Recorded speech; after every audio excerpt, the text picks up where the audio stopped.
Subhanallah.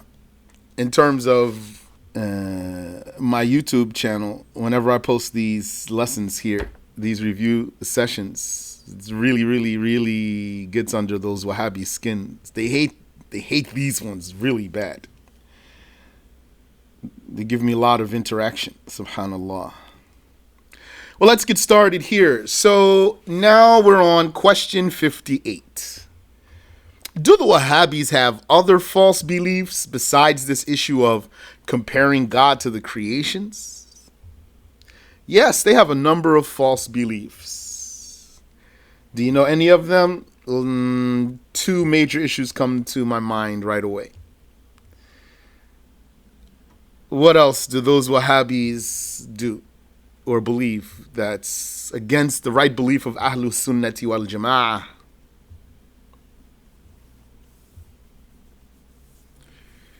Five, four, three, two, one. Well, as you know, they have a wrong belief about innovations. Their conviction is that every innovation is bad and that there's no such thing as a good innovation. We're going to come to talk about that, though. We're not going to delve here. We just want to list things. Another thing is they have a wrong belief about tawassul. So either they're going to say tawassul is kufr, shirk, or they will say tawassul is only permissible under some conditions. The one that you make tawassul by has to be alive and present. And we'll address that, inshallah, when we come to it also. They also have wrong beliefs concerning following schools, following madhabs. They're a little wishy-washy here, though. Some of them would claim to follow the Hanbali school. And some of them might claim to follow another school. But generally, they don't subscribe to any of the madhabs of law. They say, we follow the Qur'an and the Sunnah, as if the madhabs don't. Question 59. How have the Wahhabis spread their misguidance so much? That's in a big part due to their wealth because of the Saudi oil money. They are able to fund blasphemy on a very large scale, build schools, masjids, and to fund trips for people to go back and forth learning and spreading their da'wah, and book publishers also, and they spread books for free. So this is a big part. And then add to that they are active. They are active. Once, many, many years ago, I went to a Wahhabi musalla on a Wednesday. I got off of work early. And I said, okay, I'm in the neighborhood. It's a Wednesday. It's the middle of the week. Maybe it's just going to be some people there. I just want to go in there and see what's going on. Yeah, because, you probably know, you go into some masjids, you see it's empty, or there's some people, a person here, sitting here or there, like that. La. It was packed from wall to wall on Wednesday. So how's it going to be on the weekend? You go past there on the weekend, they're all over the place. Outside their building, hanging around, selling, cookout, everything. Very active. Question 60. What if someone says that Islamic factions should not debate and instead should unite? I'd say to him, this is not what the Prophet ﷺ taught. One might say, but if you unite, you'll be stronger. And really, no. Because what they're really alluding at is to say, don't argue with each other. Just accept each other's differences and come together on what you agree about. And then stand up against your enemies. Be united, party, overlooking what you differ about. This is not the sunnah. That's not something that we can do. Because it's obligatory on us to bid the good and forbid the evil. So if you have Shiites, Wahhabis, Qadianis, let's say, all these ones believe there's a prophet after Prophet Muhammad sallallahu alaihi wasallam. Those ones believe that God is in the sky. Those ones believe that all the Sahaba were scoundrels and they perverted the Qur'an and that the Hadiths are not authentic. And then you have other groups. Those believe this and those believe that. How can we just unite and not just ignore the deviance being carried by some and then just be like that? How can that be? It's not going to work. Who's going to lead the prayer? That's going to be a big problem. So no, that won't work. Rather, what we need to do is stick to the sunnah of the Prophet sallallahu alaihi wasallam. Bid the good and forbid the evil when able to. And to promote the way of Ahlus Sunnati wal Jama'ah exclusively. And to refute all deviant factions. All deviant factions, whether they are ascribed to Islam or not. Tayyib. Question 61. Is it permissible to translate the Qur'an? No, it's not permissible to translate the Qur'an. But not just it's not permissible to translate the Qur'an. It's not even possible, really, as a general statement. I'm not saying it's not possible to translate anything from the Qur'an. I'm saying to translate the Qur'an and then just produce a translation and say that's the Qur'an, it's not possible. For so many reasons. Because the Qur'an, one big reason is that the Qur'an has many recitations. All of the recitations of the Qur'an are Qur'an. The Qur'an is not just one recitation only. And even if you took one recitation, one single recitation, one ayah from one recitation, one ayah according to one recitation could be interpreted in different ways, validly. It could be that all those ways, all those interpretations of one ayah, according to one recitation, are all valid, recognized ways of explaining the ayah. So it's not possible to translate the Qur'an, but it is permissible to translate the meaning of the Qur'an.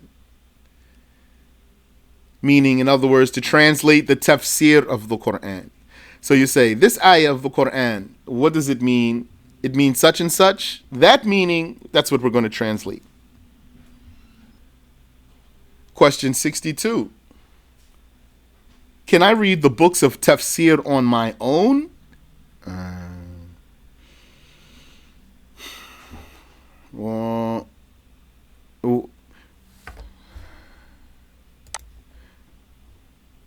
He said no. Okay. But let's look into this question here. What do you mean read? You mean just open the book and read in there? It's not haram. It wouldn't be haram to open it up and read. But if you mean, can I educate myself about the Qur'an, the meaning, the tafsir of the Qur'an? Can I educate myself? If can I read on my own means, can I educate myself? Then the answer is no. If reading on your own just means to open the book and look and see what's in there out of curiosity or out of pleasure, just to enjoy reading because you like to read, it's not haram. But if you mean to educate yourself, then definitely not. If a person would be successful in educating himself about the religion, there wouldn't be a need for the Prophet alayhi salatu wassalam. Why the Prophet came? To clarify the rules. The Sahaba needed the Prophet alayhi salatu wasalam, and they knew Arabic. And he explained to them. And they had questions, and he would clarify their questions. Sometimes they didn't understand things, and they would ask him. Sometimes they even made mistakes, and he would clarify for them. And then the Sahaba did like that for those who came after them. They clarified for them. They taught them. They didn't just give them material and say, here's a Qur'an book. Go read it. Come back to me, and I'll ask you, what did it mean? I'll ask you what you understood.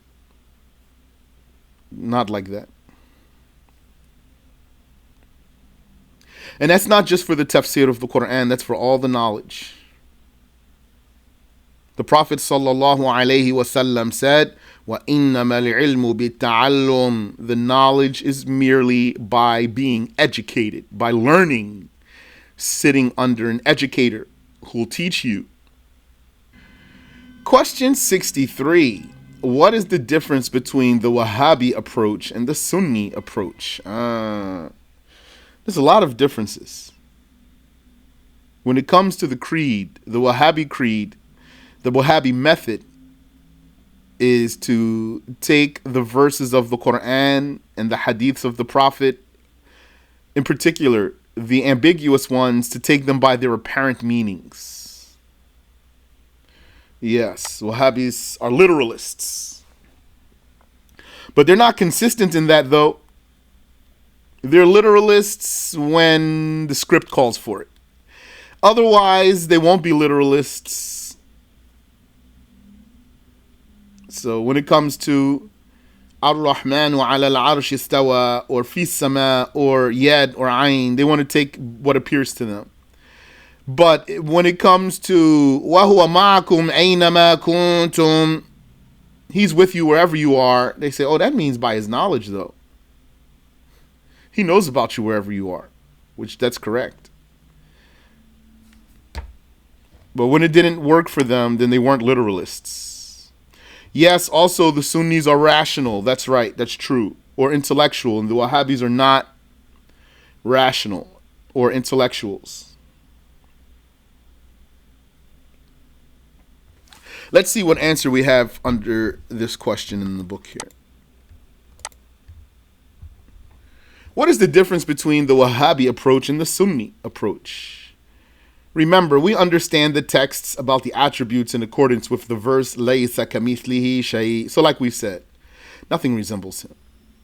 They're literalists, and we're not literalists. They understand the texts according to Ar-Rahman wa ala al-arsh istawa.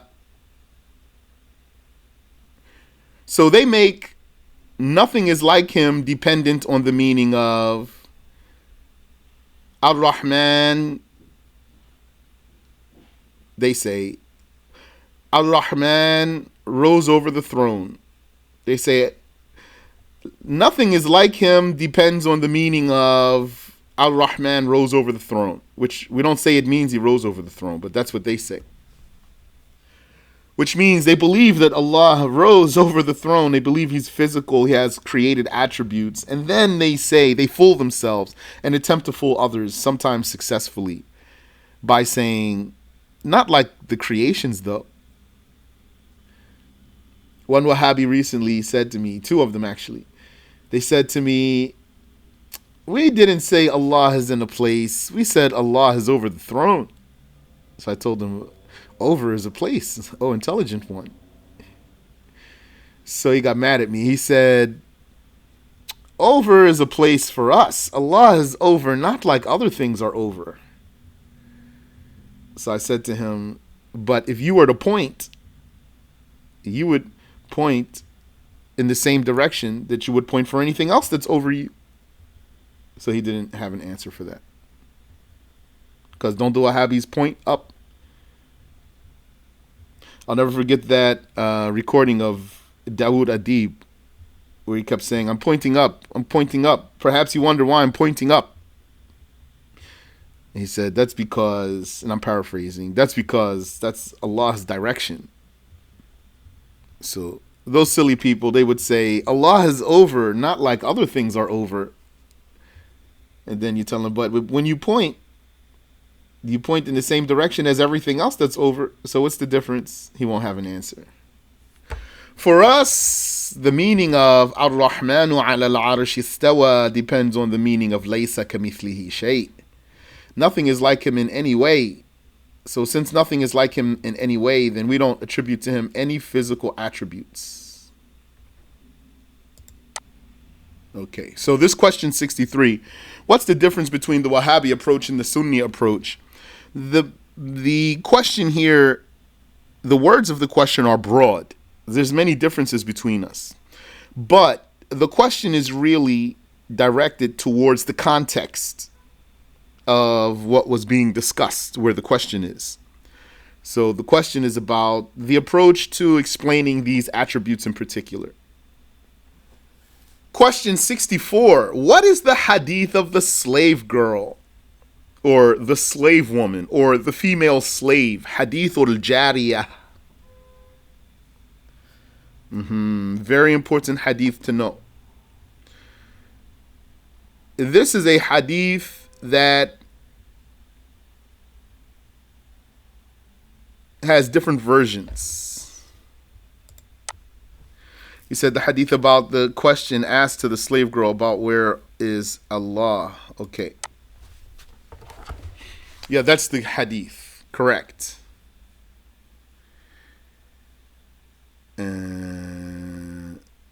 Which, though, that's not true for every version of the hadith.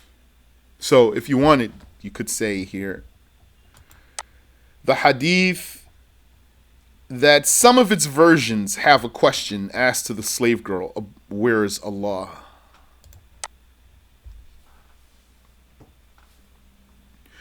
Because not all of the versions have that.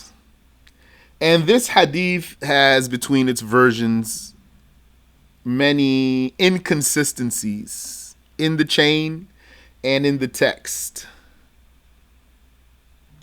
Because according to some narrations, this slave girl was taking care of a flock of sheep when a wolf attacked one and took it. Then her master smacked her in the face, and then he regretted doing that, so he wanted to free her.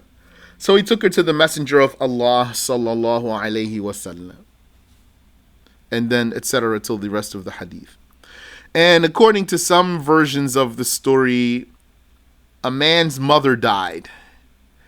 He said, "O Messenger of Allah, my mother left a will that a slave be freed on her behalf. Is this one sufficient?" And so then the Prophet ﷺ tested her to see if she was sufficient.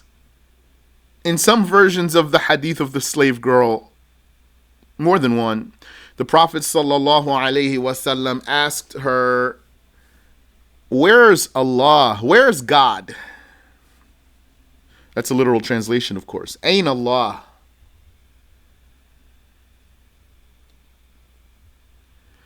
And in some versions, more than one, he asked her, "Do you testify that no one is God but Allah, and that I am the messenger of Allah?" And what a big difference there is between those two questions. The difference between those two questions is like night and day, although it's the same hadith, Hadithul-Jariyah. It's not consistent between its different versions. And in some versions, he said to her, "Who's your Lord?" Asking her who's your Lord is closer to the version of, "Do you testify that no one is God but Allah?" And in some versions of this hadith, she could speak. And in some versions, she was mute. And she was, for your information, a black slave girl. Amatan Sauda. Kanat Amatan Sauda. A black slave girl. Yani she was a foreigner. She wasn't an Arab. Don't let something like that trigger you in these times of racial hysteria. She wasn't a black slave girl because they were racist. That's just what it was. It was just something going on there. They had other slaves too. But I had to make that statement right there because of all the hysteria over race. these days.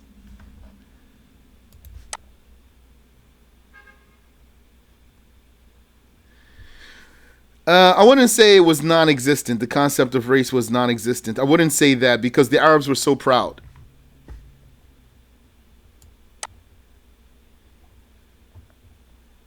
About being Arabs. They were so proud of their race, really. But just, yani,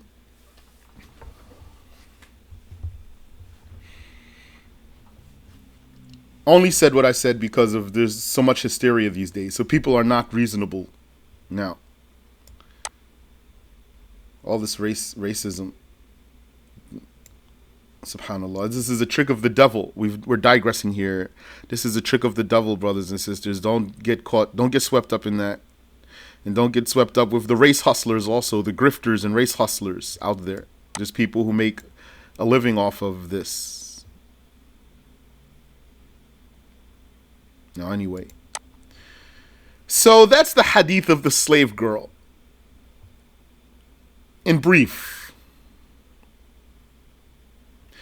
Question 65. How do they explain the hadith of the slave girl?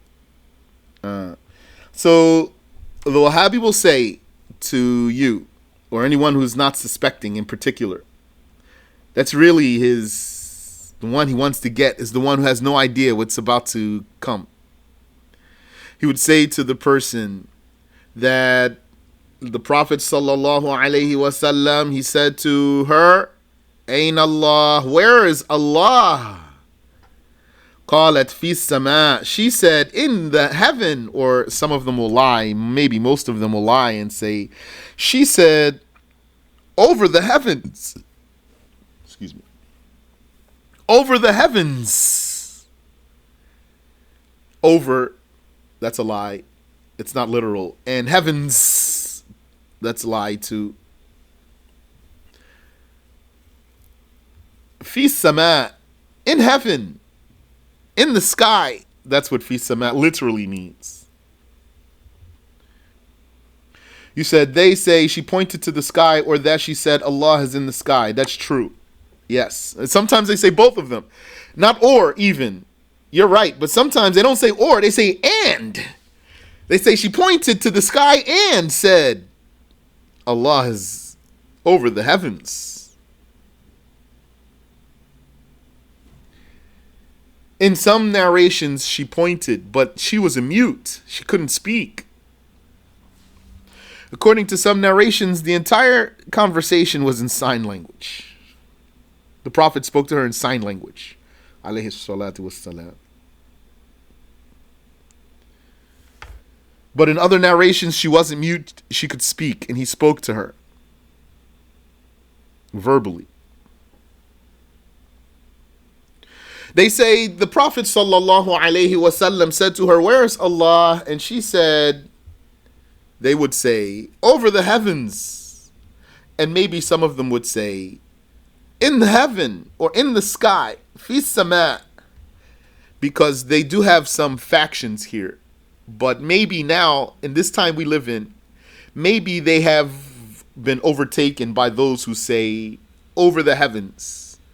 It's like I haven't encountered a Wahhabi in any recent time who says other than over the heavens, over the arsh.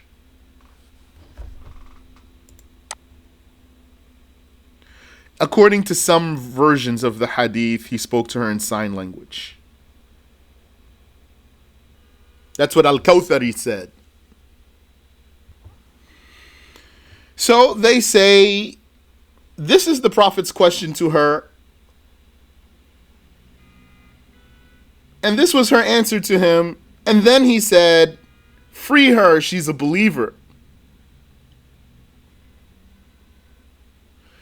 So they say, therefore, don't say Allah exists without a place. How are you going to say he exists without a place when the Prophet said, where's Allah? This is what the Wahhabis believe, that Allah is in a place. Whenever a Wahhabi says to you, I didn't say Allah is in a place, this one, he's a snake. He's going to say to you, I didn't say Allah is in a place. I said Allah is over the throne. Allah is not in a place. He's over the throne. Which that's ridiculous in itself. But just by him saying, if he were to say, I didn't say Allah is not in a place. So if you were to say to him, so then when the Prophet said, Ain Allah, doesn't mean he was asking her about a place, right? Now we'll see what he's going to say. Because he's a liar. So, how do they explain the hadith of the slave girl? Like we said now. They would say, so don't say Allah is not in a place. If Allah wasn't in a place, the Prophet wouldn't have asked her, where is Allah?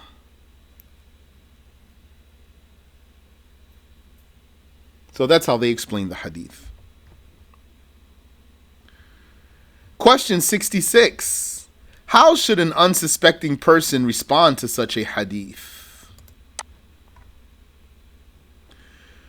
The unsuspecting person here, he should, at the very least, say, I don't know about this. Let me ask. Yeah. Say, let me ask. Let me do my research. That's the very least. So someone might say, why shouldn't he accept their explanation in the meantime? The answer would be because it doesn't make sense. Because saying that God is in a place would mean that God is created. Or it would mean that the place is eternal. So, since it's not rational that God would be in a place, this unsuspecting one who never knew this hadith of the slave girl, and then he just got confused by this Wahhabi who presented him with something that seems to be that is irrational, seems to be attributed to the Prophet ﷺ. He should say at the very least, let me ask, let me research. But he has another option too. Another option would be for him to say, whatever this hadith means, it doesn't mean that Allah is like his creations. I don't know this hadith. I don't know what's going on. I'm not a scholar, but this doesn't mean that Allah is like his creations. Meaning, he might even say, I'm not even going to ask about it. I know for sure, with all confidence, that whatever it means, assuming that it's really a hadith, Allah is not like his creations. You can't shake me here. You're trying to shake me about God being like the creations. Question 67. How is Hadithul-Jariyah properly explained? Hadithul-Jariyah is properly explained by merging its versions. So like we said, according to one version, he said to her, Ayna Allah, where is Allah? Where is God? According to another version, though, he said to her, do you testify that no one is God except Allah? And according to another version, he said to her, who's your Lord? So, is it possible to merge all of these three? Yes. It's possible to say, when he said to her, if he said to her, Ain Allah, then what he meant was, what's your conviction about Allah? Because that's the meaning of the other versions of the same hadith. You have to put them together. Whenever you have more than one version of a story, then you need to put them together as much as possible so that you can come to the common meaning. So you might say, is it possible to explain where is God to be like that? And the answer is yes. In Arabic and in English. And we don't say that it's permissible to say where is God in English. I'm just translating for you. But even in English you could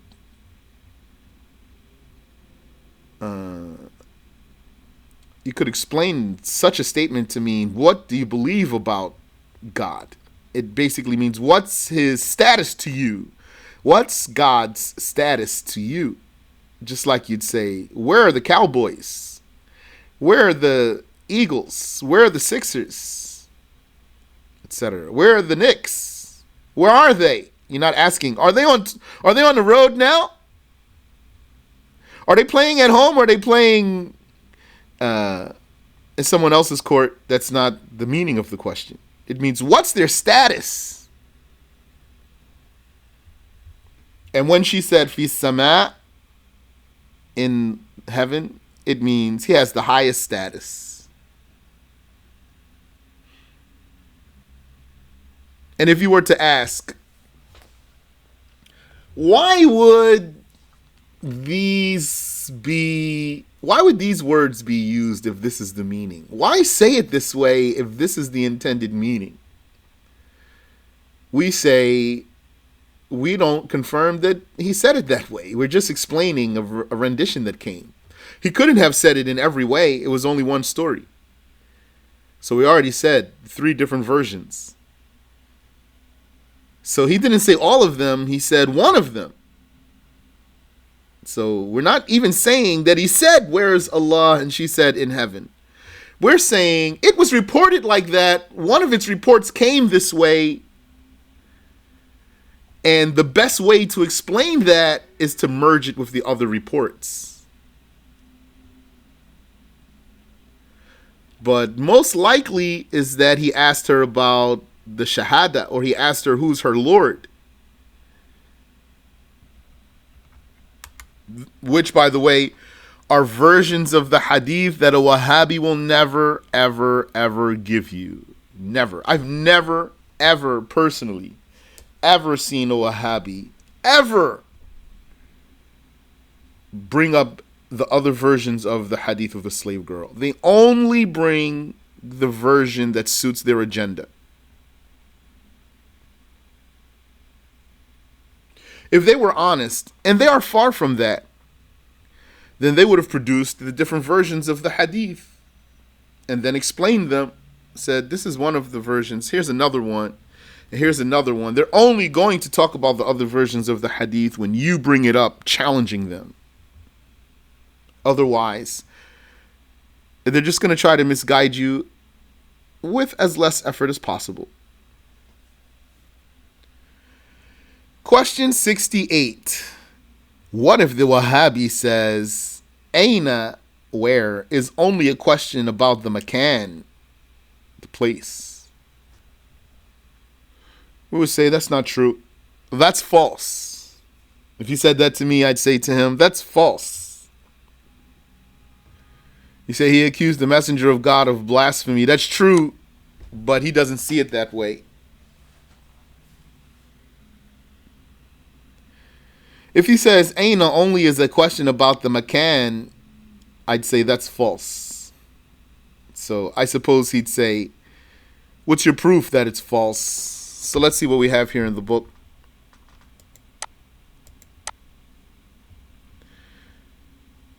It is not true that the word ayna only asks about the makan, place. It also asks about the makana, the rank or status, known to every Arabic-speaking Wahhabi, and famously said as a proverb expressing the vast difference between two things is ayna thara mina thuraya.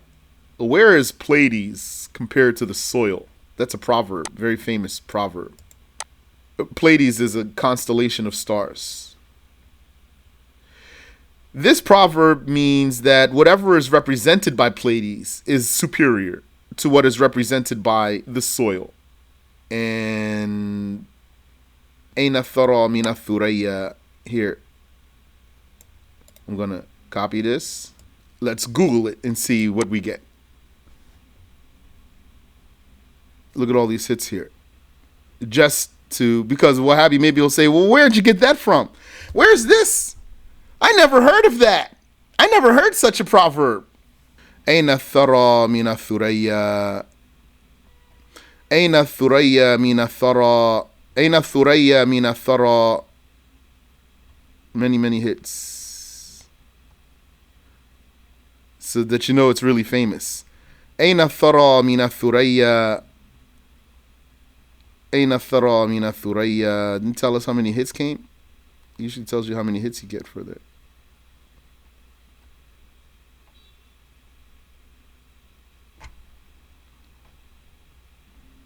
So anyway, there's a lot of them. So back to the book here.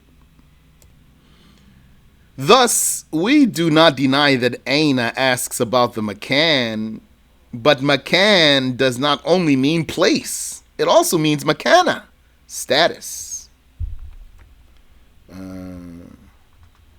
So it's not true to say ayna only asks about a place. It also asks about a status. Question 69. What if he claims that makan cannot mean status? That's false also. We have some references. Prophet Yusuf said to his brothers, قَالَ أَنْتُمْ شَرٌّ مَكَانًا. He said, you are worse in makan. He didn't mean, and even if you want to translate it as place, it means status. You have a worse situation, a worse status. And there's other references like that too. But we don't have to go through every reference and every proof. Just gather your proofs.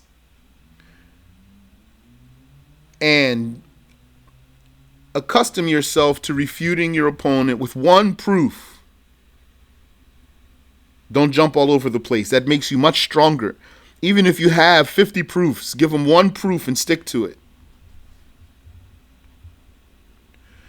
Question 70. What does fi sama mean?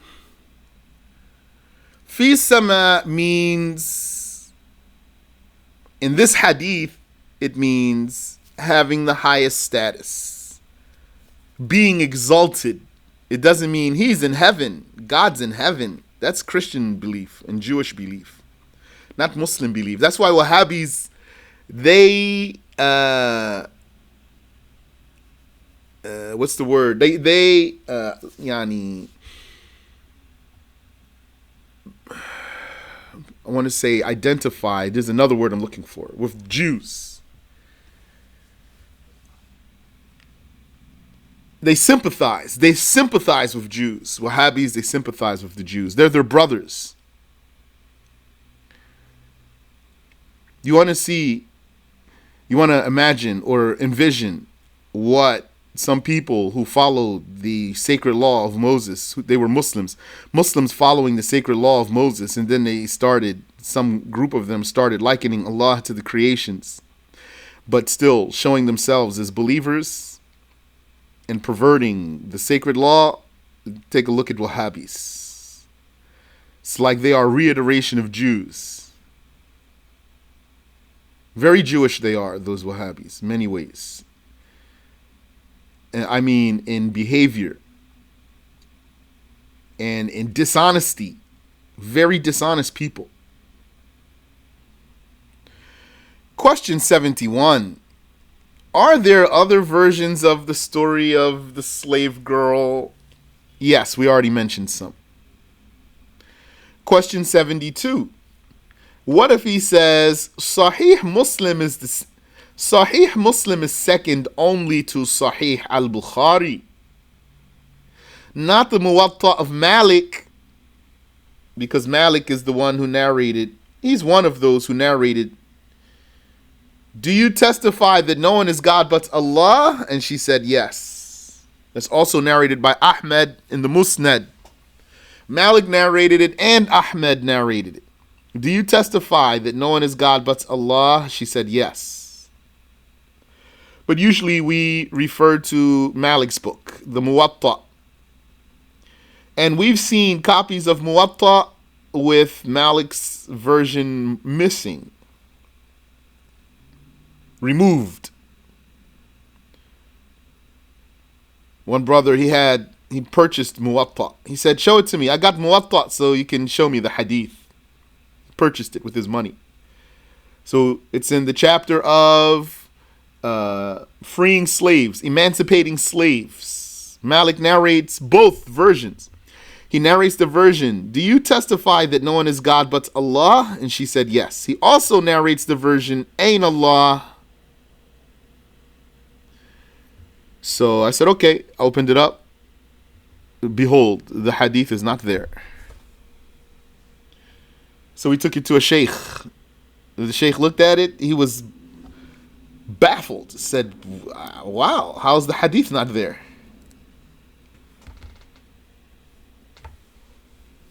Only the version that said Ain Allah was there. So we would give him we would give him Malik's version of this hadith in his Muwatta. So what if he says, that's Muwatta, I'm giving you from Sahih Muslim. Sahih Muslim is number 2, superior to Muwatta of Malik. What's the answer? The answer is, well, that's true, but irrelevant here. It is true that Sahih Muslim, in terms of authenticity, is a more authentic book than Muwatta. That's true, but that's irrelevant here. Because this hadith of Malik is not inferior to the hadith of Muslim. This particular hadith of Malik is not inferior to the hadith of Muslim. Number one, it's more authentic. And number two, you still have to put the versions together no matter what. You can't just ignore the version. You can't say, which is here, question 73. What if he says that it's enough to take the hadiths of Al-Bukhari and Muslim alone? We don't have to look in Muwatta and those other ones. You say to him, you low down, dirty scoundrel. You liar on the religion of Allah. You non-Sunni. Don't you know that the Sunnis want all the hadiths of the Prophet alayhi salatu wassalam? Yani any hadith that's useful. Any hadith that's useful. The Sunni Muslims want them all? You're not one of the Sunni Muslims. And then you get all those hadiths and you put them together because the Prophet doesn't contradict himself. Some of them would be stronger than others. You're still going to put them together though. You're not going to say this one's stronger than that one, so we're just going to ignore that one altogether. No, you're going to say, even though this one's stronger than that one, we still have to put them together. Praise and thanks are due to Allah who made us true Sunnis. Alhamdulillah. And last question for today, which now it's tonight for me. Question 73. We just answered that. So that's the last question. And we can start next week, inshallah, going over istiwa with God's permission. Any question? Go over 73 again? Yes. So what if he says that it is enough to take the hadiths of Al-Bukhari and Muslim alone? Let's see what we have in the book here.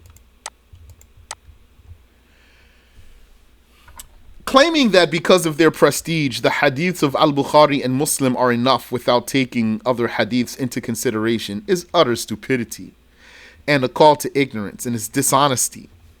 Ahlul Sunnah does not ignore any authentic text from the Prophet sallallahu alaihi wasallam. That's basically the answer. Ahlul Sunnah does not ignore any authentic text from the Prophet alaihi salatu wasallam or any useful one.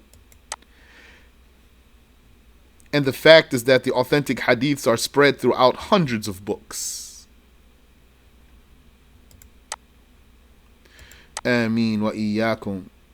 The authentic hadiths are spread throughout hundreds of books. You lazy Wahhabi, you want to settle with Bukhari and Muslim, not more. Al-Bukhari said that he had many hadiths. He had thousands of authentic hadiths that he didn't put into his Sahih. Many. He said, Al-Bukhari said, those are not his only authentic hadiths. He had other hadiths that were authentic, he just didn't put them in his book.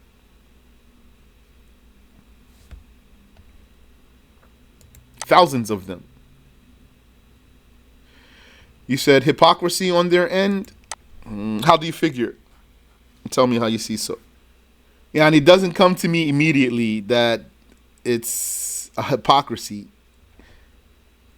It's a tactic. Subhanaka Allahumma wa bihamdik. Ashhadu an la ilaha illa anta astaghfiruka wa atubu ilayk.